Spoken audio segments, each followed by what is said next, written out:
Hello everyone, সবার প্রথমেই জানাই আপনাদের শুভ অষ্টমীর শুভেচ্ছা সকলকে। আর আশা করি আপনারা সবাই ভালো আছেন, আমিও ভালো আছি।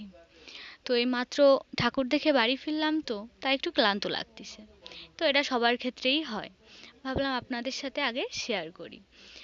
আর এই দুদিনে হয়তো আপনারাও অনেক জায়গা ঘুরেছেন বা ঠাকুর দেখছেন। আমিও আজকে বের হয়ে পড়লাম বাগেরহাটের উদ্দেশ্যে। বাগেরহাটে যেয়ে মিনিমাম আমরা 4 থেকে 5টা ঠাকুর দেখলাম, কারণ বেশি দেখতে পারিনি। হঠাৎ করে দেখি বৃষ্টি পড়লো।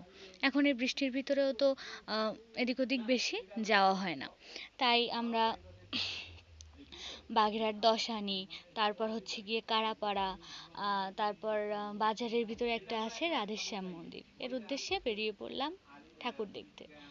তো বাগেরহাট দশানি এত সুন্দর করে সাজানো হয়েছে যা বলার মতন না। আপনারা এখানে আসতে পারেন ঠাকুর দেখতে।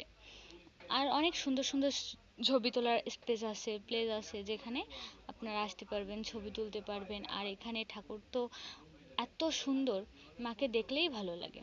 আর লাইটিং দেখে তো আমরা জাস্ট ওয়াও। তো দুজনে মিলে একটু ছবি তুললাম, ভিডিও করলাম, লাস্টে ওইখান থেকে আমরা বেরিয়ে পড়লাম। এইটা হচ্ছে কি আপনার বাগেরহাট কারাপাড়া। তো আমরা কজনে আসছি, আমি, আমার 2 ভাই আর মা, আমরা এই কজনে বেরিয়ে পড়লাম এখানের উদ্দেশ্যে। তো এখানে কিছু সময় ঠাকুর দেখলাম, দেখে কিন্তু একটাই দুঃখ, মানে কোথাও মেলা নেই, যে একটু মেলার ভিতরে ঘুরবো, একটু কসমেটিক কিনবো বা কিছু। কিন্তু এসব জায়গা হচ্ছে কি আপনার লাইটিং করা, সিস্টেম করা। গেটটা দেখতে তো এত সুন্দর লাগতেছিল, ভাবলাম ভিতরে কি না কি। তো ঢুকে পড়লাম, ঢুকে তারপর আর কি ঠাকুর দেখে একটু খাওয়া দাওয়া করলাম। কেউ ফুচকা নিল, চটপটি নিল, যার যেমন পছন্দ। খাওয়া দাওয়া শেষ করে আমরা ওখান থেকে বেরিয়ে গেলাম।